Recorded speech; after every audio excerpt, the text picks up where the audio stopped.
A very good afternoon to everyone. On behalf of the organizing committee, I, Dr. Ankita, would like to extend a very cordial welcome to our invited speaker, Professor Pradeep Kumar, and all the participants who have joined us live through YouTube channel.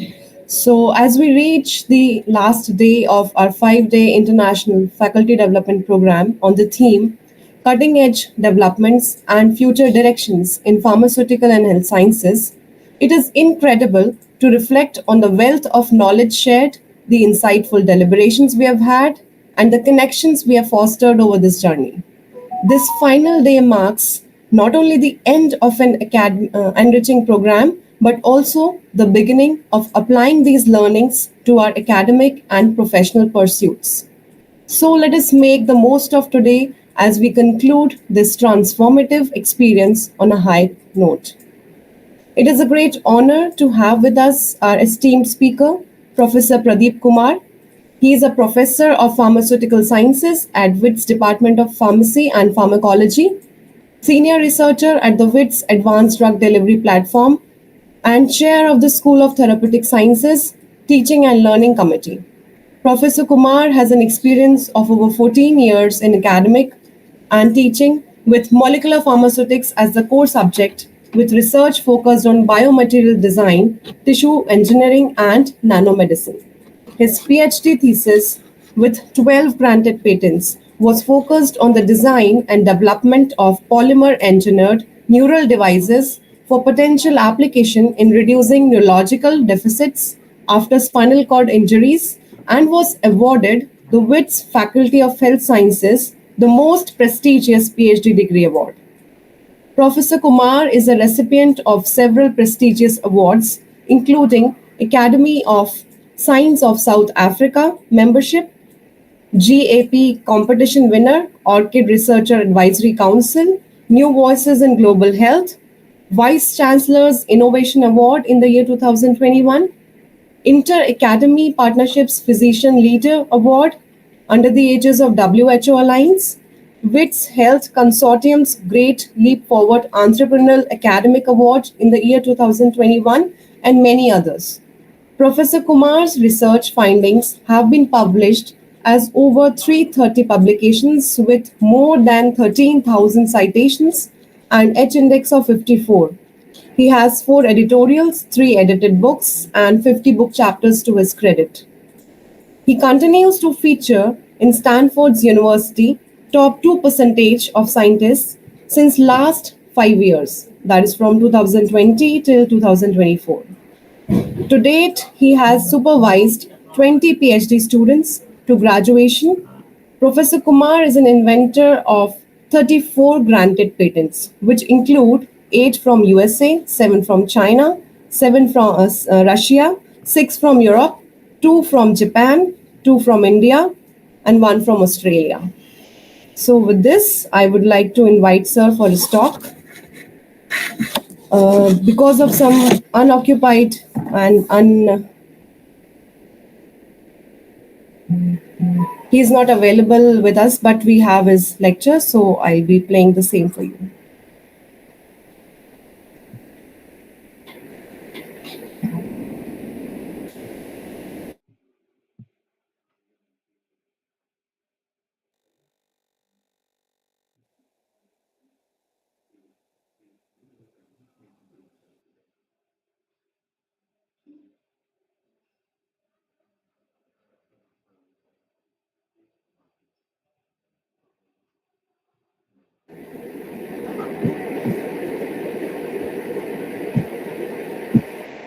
So my presentation involves precision nanosystems for biomedical applications. I'm not really in this field, 100% I will say, but most of my work that I've done can be aligned to precision nanosystems or precision systems, let's say, in one way or the other. I wish I was with you all and in person, but maybe next time. Okay, so I will try my best to come in person for next week, 25 or 26. So, as the slide shows, my name is Pradeep Kumar. I'm a professor of pharmaceutical sciences at Wits University, and I also chair the School of Therapeutic Sciences Teaching and Learning Committee. A very small function of my work also involves research portfolio leading of the spinal cord injury working group in Department of Health in South Africa, and yeah, and I'm in South Africa for last 15 years almost. Okay, so yeah, so let's go through the presentation. So this is my current location. So Joburg is situated on the northern part of South Africa, and below South Africa is Antarctica. So it gets very cold in winters, and but very good summers. So we coming out of summers now. We are going into winters because we are in southern hemisphere. This is Wits University 100 years ago, and so we celebrated 100 years in 2 years ago, and we are very proud to have so many notable alumni from Wits University. This is how Wits looks like now in 2022, and then we have for alumni we have 4 Nobel laureates: Prof. Clark in chemistry 1982, and Nadine Gordimer 1991 in literature. Everyone knows Nelson Mandela, 1993 Nobel Peace Prize, and the most recent was Professor Sidney Brenner from Nobel Prize in Medicine in 2002. So it's a very big legacy that we have to be here following. So I have a research interest in tissue engineering and regenerative medicine, and I lecture or do my day job is for molecular pharmaceutics and industrial pharmacy. Being in medical school, we have a medical focus as well, so which in my case is neurotrauma intervention. And then I also do molecular simulations and image processing. So we will see some of that coming into my presentation. So my presentation is divided into plus minus 10 papers and how we can achieve precision while we design a nanosystem or any system per se for engineering of drug. The first one is polymeric emulsion system, which we wanted to make super stable nanoparticles for sustained release of anti-TB drugs. Okay, so anti-TB drugs have an interaction problem, as well as the nanoparticles have stability problem. Okay, so how do we resolve that? So we make nanoparticles using emulsion system. Everyone knows emulsion polymerization or simple emulsion system for example, as simple as alginate nanoparticles. And it makes very smooth nanoparticles and is industrializable system. Okay, but the only problem is you can already see from here that they always tend to clump together. They come together and they join, congeal, and as well as they're not very stable in person. So the idea was to see if we can make super stable nanoparticles. So the alginate nanoparticles are made using emulsion evaporation system, solvent evaporation system, and a surfactant was used, obviously, to make emulsion. A surfactant was used, but another thing that was used was a cationic gelator, for example, calcium chloride for alginate. Okay, so using cationic gelator with a surfactant provided two types of those things. So emulsions are stabilized by surfactants. The platform is stabilized by caustic. Okay, in this way, the nanoparticles don't congeal together, they maintain their size and the release properties. And the surfactant molecules we found out using molecular simulations that provide the higher polarizability and reflectivity, which obviously lead to less penetrate layer, and then that's why they keep separate. But once they are separate, they are actually arrested in their separate state using calcium chloride, and which provides a screening effect in terms of steric repulsion, as well as and the thing is, we can get colloidal aggregation. Okay, so steric repulsion is there, screening effect. We can get colloidal aggregation and flocculation, but still, if you know from your BCom studies that like coagulated system can be redispersed very easily. Okay, so it's a coagulated system, but it's still a stable system, and in silico modeling can tell you about the concentrations to be used and which surfactant and cations to be used. Okay, so it's very amazing that we can find these studies beforehand and then we go into the lab.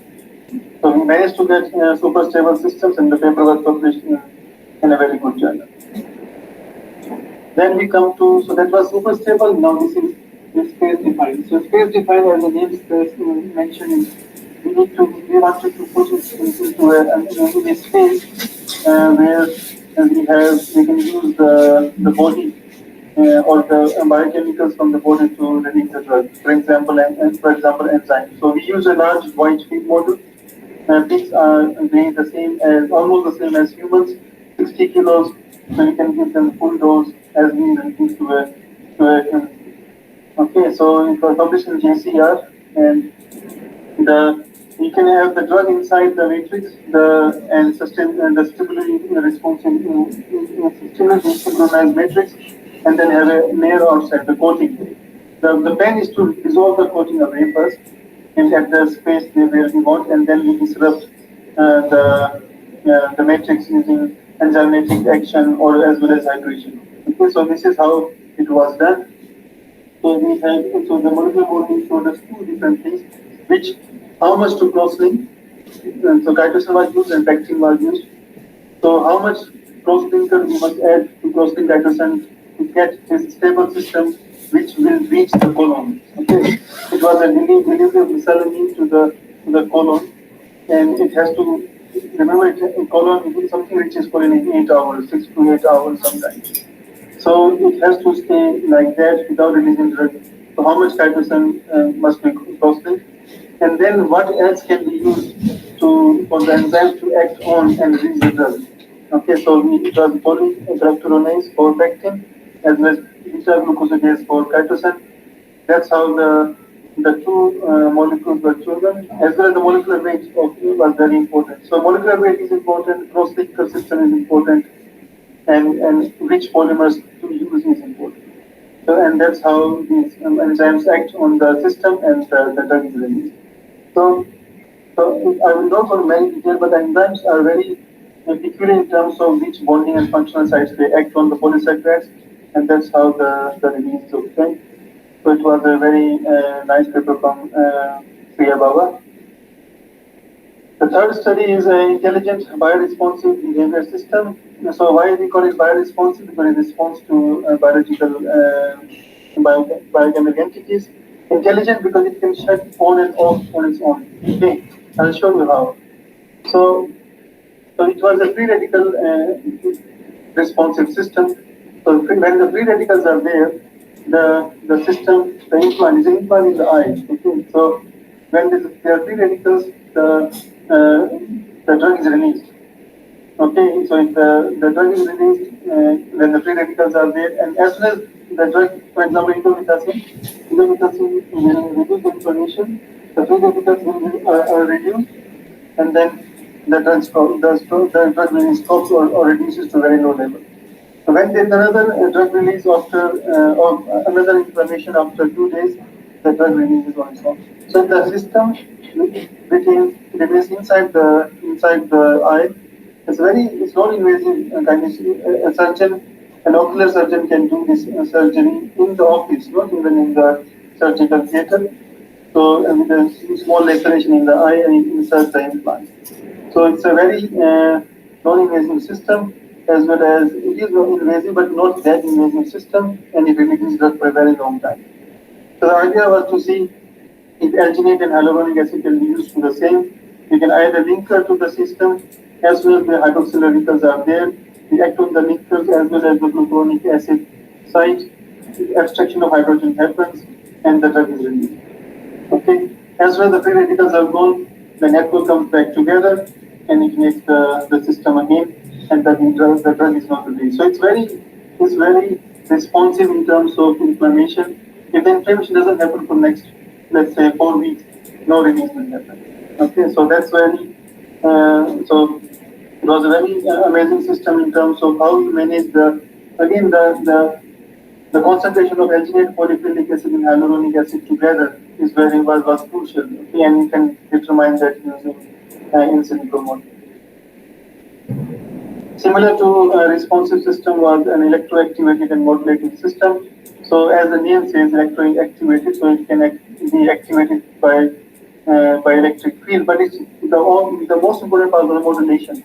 So how much electric field to add to release how much of the drug. For example, this was chosen for insulin delivery. For example, you have insulin, and there's an equipment you can have or a device that you can put on the back of your wrist, and you can press the button, so the microneedles will go into the skin, okay, and then they release the drug. As soon as you press the button again, and there is no electric field, the drug is not released. So insulin is going inside when you need it and how much you need it. Okay, you can manage that. So it is pre-electrostimulation. It is a network. Electrostimulation. It becomes a planar structure. The drug comes out. As soon as you remove the electrical stimulation, it becomes a network again. So we have entrapped drug, then we can release drug, and then it entraps it again. Okay, so this is how it shows. So we have very amazing theory about this. So electro-influence payload theory, electro-influence geometrical organization and reorganization theory. You can see so in these three figures, you can see the direction of the field is on the right hand side, and these three figures show different what you say different strength of electric field, and then show different release phenomena. So as I said earlier, when electric field is applied, polymer chain organize themselves, they increase in static energy happens, and they make a planar structure. As soon as there's a planar structure, the drug gets released, and when you remove the electrical conductivity, and the orientation happens again.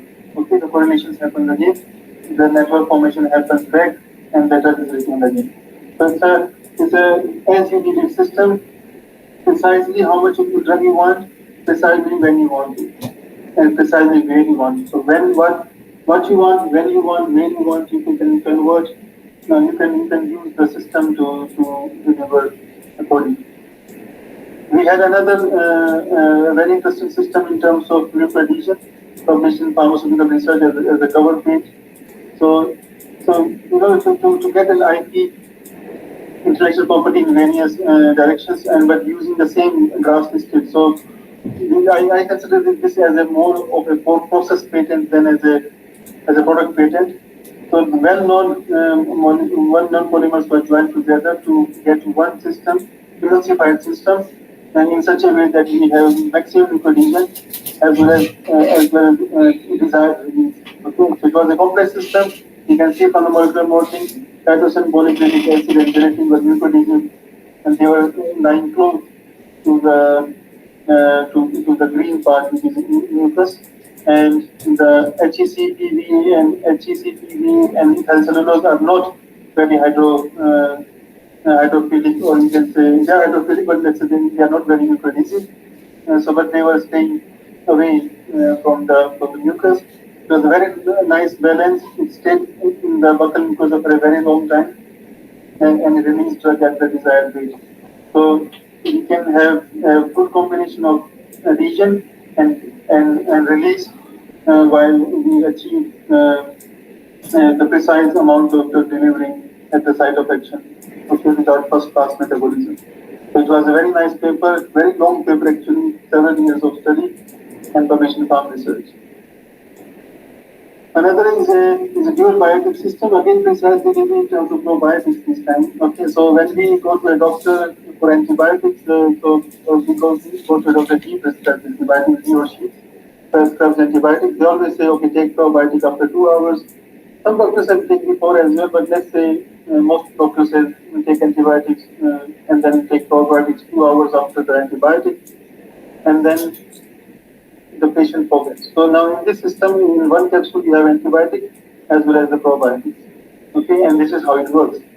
Okay, so I'll show you the mechanism before, but you can see the green curve is showing the amoxicillin concentration, and the red and the brown dot or orange dot is showing the probiotic, okay, concentration. So you can see as when the capsule was inserted, the antibiotic reached its peak concentration in 2 hours and came down by like by 4 or 5 hours. Okay, and at that time you can see the probiotic is being released.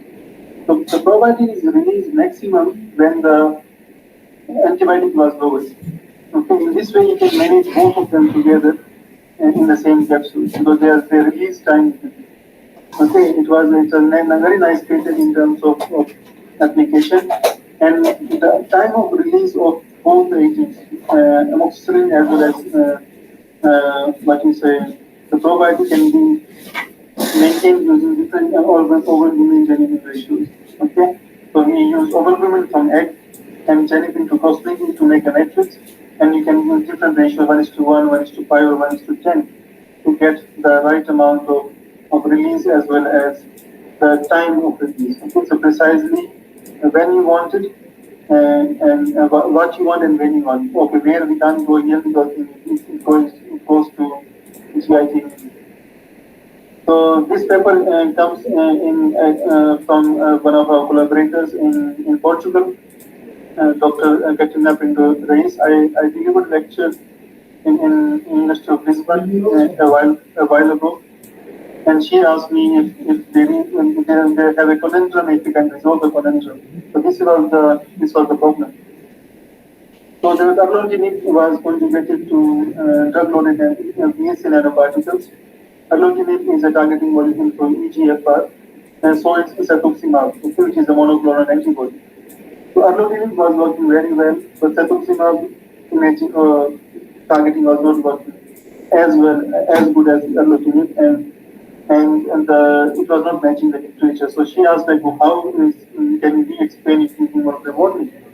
And exactly, this is what the results were. So ESA and agglutinin, when they make a molecular complex, they do not cover the bioactive sites. Okay, so agglutinib's bioactive sites are not covered, and that's why it is more active. While in case of cetuximab, the bioactive sites, it is a large molecule. The bioactive sites of cetuximab was covered by ESA molecule, and that's why the activity was not there. So now we have a system in which we can determine that if we use a PSA nanoparticle, what or a PSA molecule or nanoparticle, and if you want to conjugate a targeting molecule to it, what can we conjugate and what can we not conjugate? Because the thing is, we can now know, we have a platform to know which one works better and which one covers the bioactive sites or not. Okay, so it was so precisely we can know now what should be our targeting molecule. Again, the same collaborator, Dr. Katrina Pinto Reis, she had a question in mind, and we put the question in the title: how can biomolecules improve mechanism of oral insulin? And it was an amazing study in terms of she had chitosan-coated nanoparticles, and she wanted to coat them further. Okay, and she used several polymers, but to our surprise, just packed, not any fancy polymer or expensive polymer. Pack only can do good coating and can release can protect the insulin very well in a stable form. You can see the results from here. Non-capsulated, uncoated, and double-coated nanoparticles. So when there's double-coated nanoparticles with PEG and chitosan, they showed amazing results. You can see the glycemia base values; they become very low as compared to the dotted lines. So it was a very nice effort in terms of which polymer to use for coating and which will give us the most stable coating as well as. So PEG doesn't dissolve away to our surface because it forms a very nice hydrogen bonding with the chitosan. So this is So this is one of the studies with another study with another study with Dr. Ting Wing Wong from Malaysia. So I met him in a conference in Thailand, and we forged a collaboration. So he was actually also doing the same as like in targeting and the molecules with folic acid. Let me show you this. Yeah, folic acid was there, but we were not sure what you say, how much targeting or how much coating we must do. Okay, how much labeling we must do of folic acid or nanoparticles to get the right amount of cellular internalization. Okay. So So molecular modeling showed that you again need a balance. Okay, so if you have 5, 10, 20, 30, let's say molar ratio for now, and the how much amount you want to add on the top of the nanoparticle to target it well, and target and internalize without stirring in the range. So 5 was too low, 10 was also very low, 30 was higher, but again it can plateau. Okay, so it's like if you use maxima, then it comes down.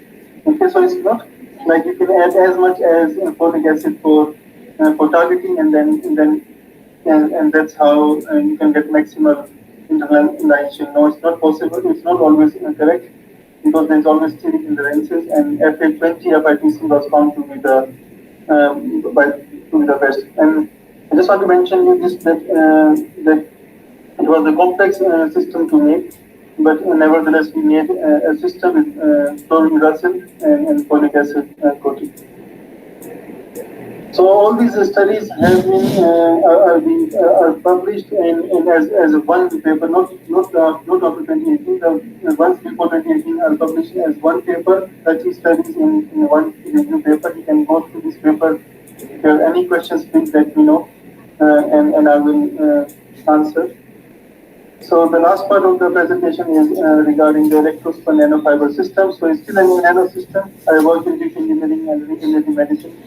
And the holy grail of this thing is what we want to achieve always is to mimic the neural network or any tissue that we are targeting. Okay. So these are some examples of how nanofibers look like. So you can make nanofibers using different techniques, but I use electrospun nanofibers, and then by changing different ratios of electrical field, distance, polymer ratio, you can change the shape and size of nanoparticles. So this was what we got. So on the left hand side you can see very thin lines. If you can see, I'm not sure how clear the picture is on the screen is, but if you go very deep in this presentation, you will see that there are some nanofibers, fibers as well as the microfibers platform. So it's a good mixture of nano, micro, and macro fiber, and that's how we achieve random system in human body. So I did some image processing. I will not go in very detail. It was very porous, and you can get the size, shape of the size of the nanofibers as well as the porous structure.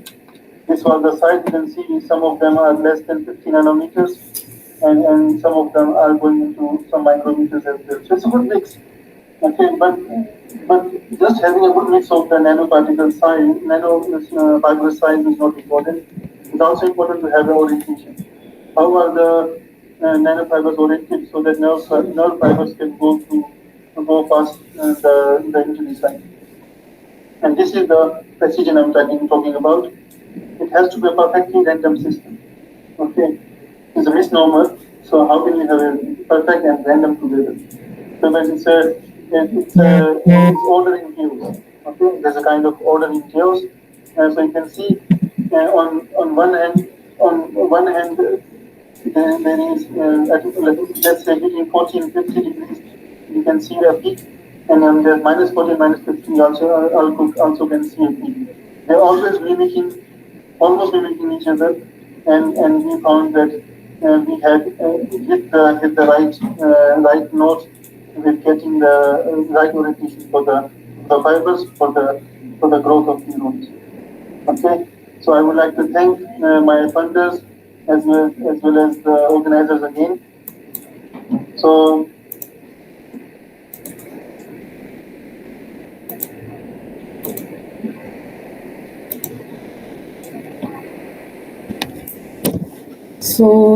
thank you, sir, for such a informative lecture. While our time together in this program is coming to an end, the journey of learning and collaboration doesn't stop here. I encourage all of you to continue exploring new ideas, apply the tools and techniques which we have discussed, and stay connected with your peers here for ongoing support and growth. So now I would like to request our head of the department, Professor Nayyar Parvez sir, to please deliver vote of thanks.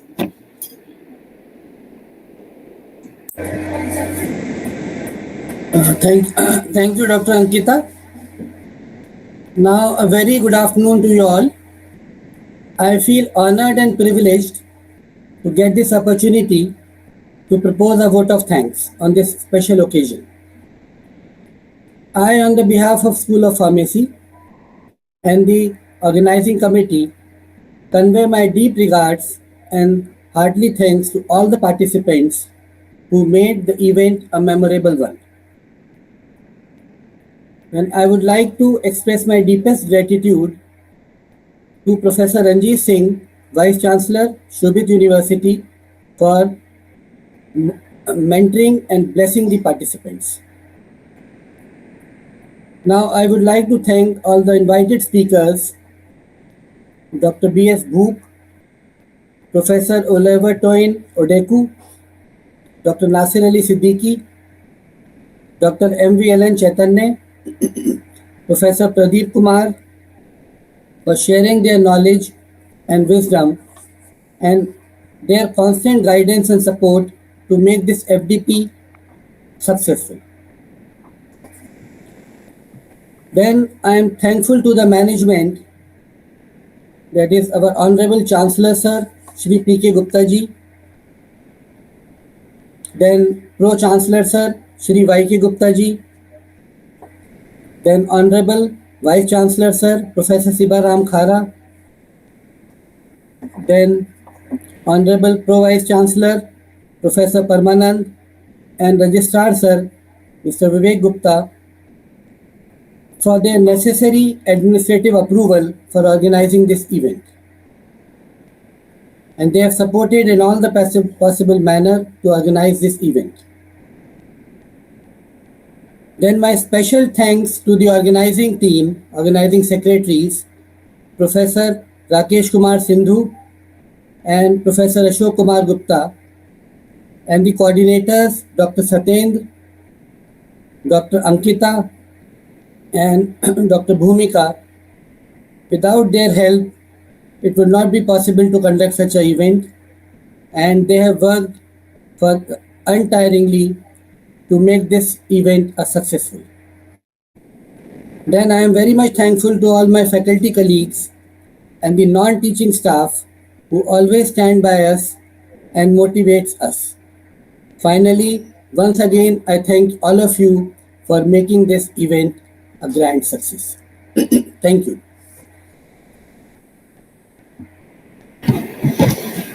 Thank you so much, sir, for proposing a vote of thanks. And with this, we come to the end of 5 days International FDP. And I'm very thankful to all the participants for your active participation and your patient listening. And for you, the feedback link will be shared on the WhatsApp group very soon.